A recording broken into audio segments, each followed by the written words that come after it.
நமஸ்காரம். உங்கள் அன்பிற்கும் அபிமானத்திற்கும் வித்யாபத்திரன் வியாராஜா குளத்தூர்ந்து பேசுகிறேன். ஸ்ரீமாத்திய நமக. இதனுடைய 674வது வீடியோ. இந்த வீடியோவில் நம்ம என்ன பார்க்க போகிறோன்னா, ஸ்ரீ குரு கீதை. இது ஆல்ரெடி நம்ம 2 பார்ட் பார்த்தாச்சு. இந்த ஃபைனல் அண்ட் 3rd பார்ட் இன்றைக்கி கம்ப்ளீட் பண்ணிடலான்னு எடுத்திருக்கேன்.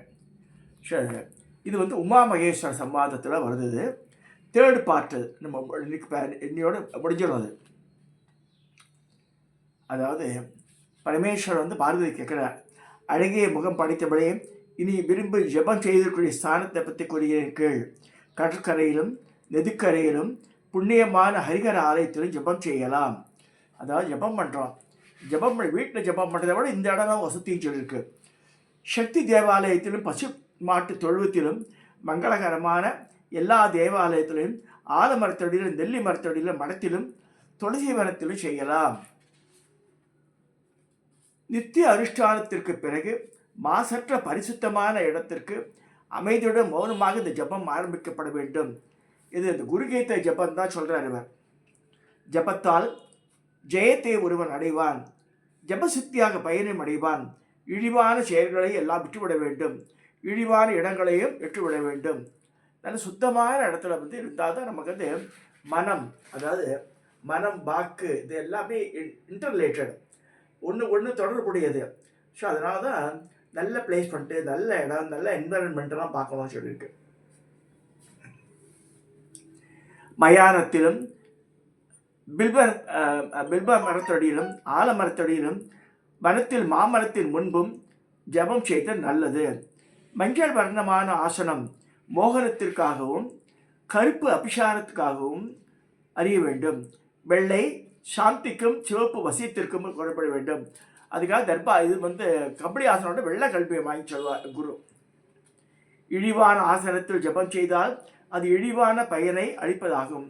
குருகீதையை பிரயாணத்திலும் சண்டையிலும் எதிரியா சங்கடம் ஏற்பட்ட போதிலும் ஜபம் செய்தால் ஒருவன் ஜெயமடைவான், மரணகாலத்தில் முக்தி அளிப்பதாகும். குருவின் ஞான புத்திரனாகியவனுக்கு எல்லா காரியங்களும் சித்திக்கின்றன, இதில் சந்தேகமில்லை.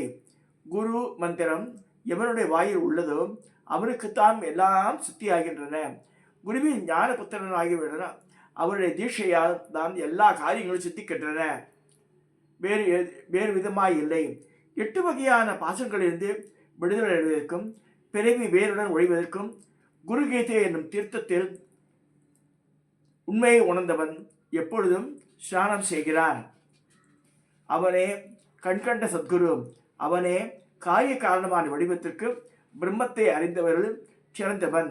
அவன் இருக்கும் இடங்கள்லாம் புனிதமானவை, இது சந்தேகமில்லை என்றார். அவன் எல்லா வகையிலும் பரிசுத்தமானவன், பிறரை பரிசுத்தப்படுத்தக்கூடியவன். இயற்கையாக அவன் எங்கே இருக்கின்றானோ அந்த கஷேத்திரமாகிய இடத்திற்கு எல்லா தேவகணங்களும் சஞ்சரிக்கின்றனர். ஆசனத்தில் உட்கார்ந்திருந்தாலும் படுத்திருந்தாலும் நடந்து போய் கொண்டிருந்தாலும் நின்று கொண்டிருந்தாலும் குதிரை மேல் இருந்தாலும் யானை மேல் இருந்தாலும் தூங்கினாலும் விழித்திருந்தாலும் குருகீதையை தியானிப்பவர்கள் எவர்களோ அவர்களே ஞானவான்களும் பரிசுத்தமானவர்களும் ஆவார்கள். சமுத்திரத்தில் சேர்ந்த ஜலம் எப்படி பாலில் கலந்த பால் எப்படியோ, நீர் எப்படியோ, உடைந்த குடத்தில் ஆகாயம் எப்படியோ,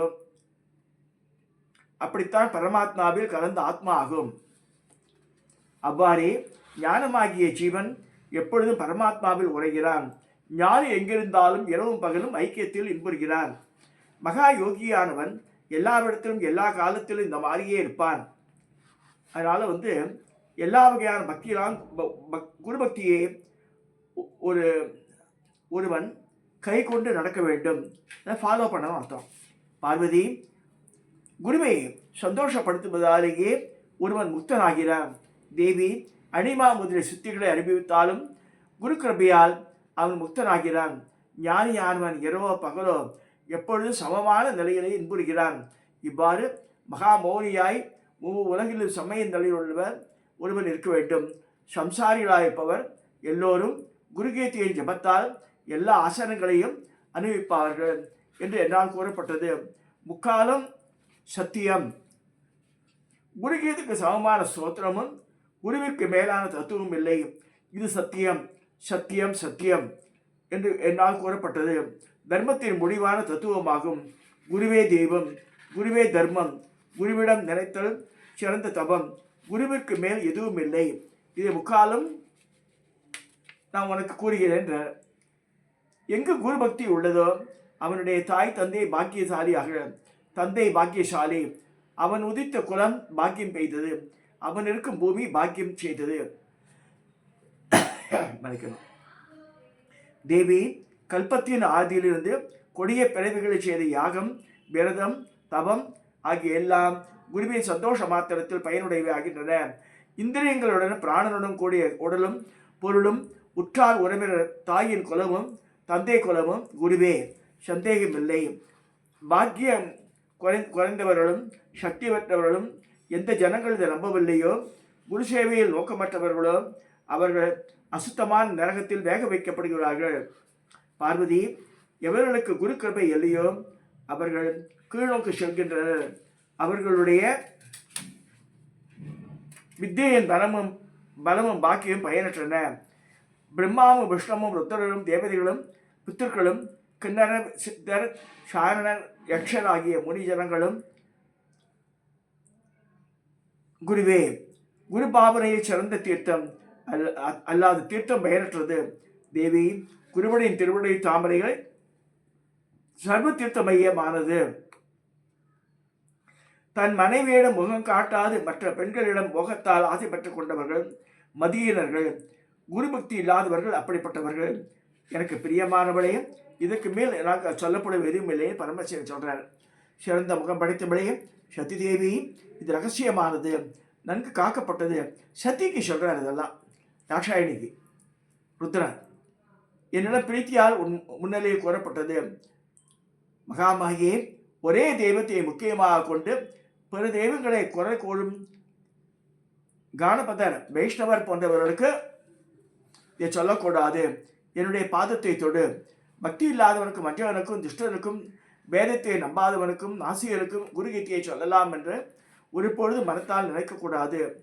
சிஷ்யனுடைய பொருளை அபகரிக்கும் குருமார்கள் பலர் இருக்கின்றனர். சிஷ்யனுடைய இருதயத்தில் உள்ள தாபத்தை போக்கும் அந்த ஒரு குரு கிடைத்திற்கு அரியது என்று கருதுகிறேன். திறமை உள்ளவனாகவும் விவேகம் உள்ளவனாகவும் ஆத்தியாத்ம ஞானம் உடையவனாகவும் பரிசுத்தமானவும் நிர்மலமான மனது உள்ளவனாக இருப்பவன் எவனோ அவனிடம் குருத்தன்மை பிரகாசிக்கும்.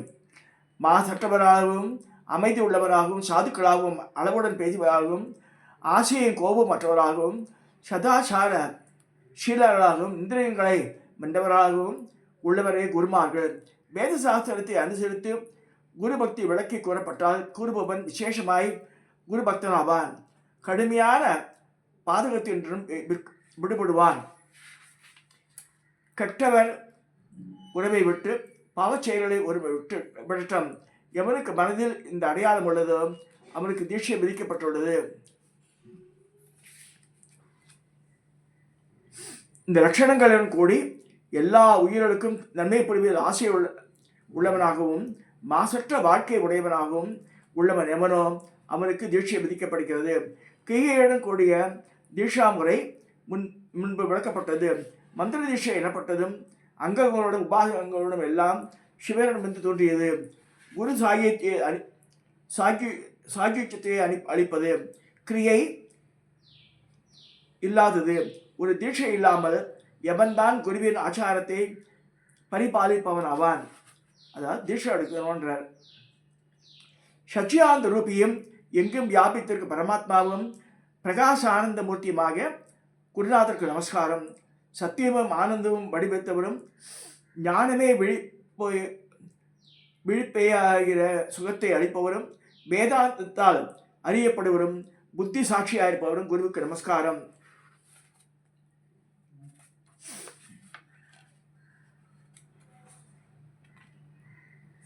இந்த மாதிரி சொல்லிட்டே போறார்.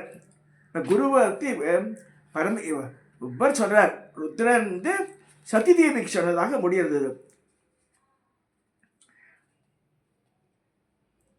அப்போ சத்திய பிரபுவே, உலக விஷயத்தால் ஆக்கிரமிக்கப்பட்டு அஜ்ஞான இருச்சூழ்ந்துள்ள உள்ளம் படைத்த அடியனுக்கு ஞான ஒளியை அளித்து அருள் புரிவீராக வச்சுட்டு அவ முடிக்கிறார். ஸோ இந்த மாதிரி குருகீதம் முடிகிறது. இதை வந்து 3 பாட்டாக பிரித்து நிறைய ஸ்லோகங்கள் இருக்குது இதில், கிரந்தங்கள். இதை வந்து முடியுமா, இதை வந்து எல்லாரும் எப்படி பண்ண முடியும்? ஆஃபீஸ் எஸ்லாம் பண்ணும்போது எங்கள் குரு மாதா என்ன பண்ணியிருக்காங்கன்னா, இதுக்கு கிளாஸ்க்கு நான் போகல. அந்த காலத்தில் விவேக் சரபேஷன் அம்சார் இருக்கு. அப்போ என்ன சொன்னாலும் அதில் கிளிக் பண்ணி கொடுத்துருக்கா, இந்த ஸ்லோகத்தை மட்டுமா சொல்லுங்கன்னு. குருமூர்த்தி ஸ்மரே நித்யம் குரோநாமம் சதா ஜபேத் குரு ஜானம் பிரகுர்பித குரோராண்யம் ச பாவியேத் 39வது. அடுத்து அதே மாதிரி 52வது சரீர மிந்திரயம் என்று ஆரம்பிக்கிறது, 52வது ஸ்லோகம். அடுத்து வந்து 60வது ஸ்லோகம் அகண்ட மண்டலாகாரம் வியாப்தம் ஏன சராச்சரம், 60வது ஸ்லோகம். அடுத்து எஸ்ஐ ஞாதம் மதம் தஸ்ய 71வது ஸ்லோகம். அடுத்து 72 எஸ்பை காரண ரூபாயன்னு ஆரம்பிக்கிறது. அடுத்து வந்து 75 அநேக ஜென்ம சம்பிராப்தக அப்படின்னு ஆரம்பிக்கிறது, 75. அடுத்ததாக 89வது மனோருப்தோ யதாத் அப்படி ஆரம்பிக்கிறது. அடுத்தது 90வது வந்தே குருபதத் மந்தபம் அப்படின்னு 90வது ஸ்லோகம். அடுத்தது 94 ஸ்ரீ குரு பரமம் ரூபம் அது. அடுத்து 110 ஸ்ரீமத் பரம் பிரம்ம குரும் ஸ்மராமி, ஸ்ரீமத் பரம் பிரம்ம குரும் பஜாமி, ஸ்ரீமத் பரம் பிரம்ம குரும் பதாமி, ஸ்ரீமத் பரம் பிரம்ம குரும் நமாமி. ஸோ இந்த ஸ்லோகம் மட்டும் படித்தா கூட போதும். அந்த குரு கீதையை படித்த பலன் வந்து சொல்லிட்டு என் குரு மாதா சொல்லி அவளுக்கெல்லாம் டிக் பண்ணி கொடுத்துருக்கா. ஸோ அதை வச்சு நான் அவர் அமைச்சிருக்கார் விவேக் சர்வேஸ்வரன். ஸோ திரும்பி அகைன் ரிப்பீட் தி ஸ்லோகம் நம்பர்ஸ் 39, 52, 60, 71, 72, 75, 89, 90, 94, 110. ஸோ இது வந்து குருகீதையிலேருந்து இந்த செலக்டிவ் வெர்சஸ் இதை படித்தா இந்த பூர்ண பலன் வரும் சொல்லி என் குருமாதா சொல்லியிருக்கா. அதை வந்து இங்கே நினைவு கூறுறேன். இதை சொல்லி இந்த குருகீதைன்றத இந்த 3rd சாப்டர் முடிச்சுடுறேன். ஸோ இந்த குருகீதையோட வந்து முடிஞ்சிருது என்னையோட. தயவுசெய்து சப்ஸ்கிரைப் பண்ணுங்க, ஷேர் பண்ணுங்க, லைக் பண்ணுங்க. இது வந்து உமா மகேஸ்வர சமாதி இருந்ததில், அதாவது ருத்ரன் சதி இவாளுக்கு உண்டான டிஸ்கஷனாக வருது. இதை சொல்லி இந்த பதிவை நான் நிறைவு செய்கிறேன். சப்ஸ்கிரைப் பண்ணுங்க, ஷேர் பண்ணுங்க, லைக் பண்ணுங்க.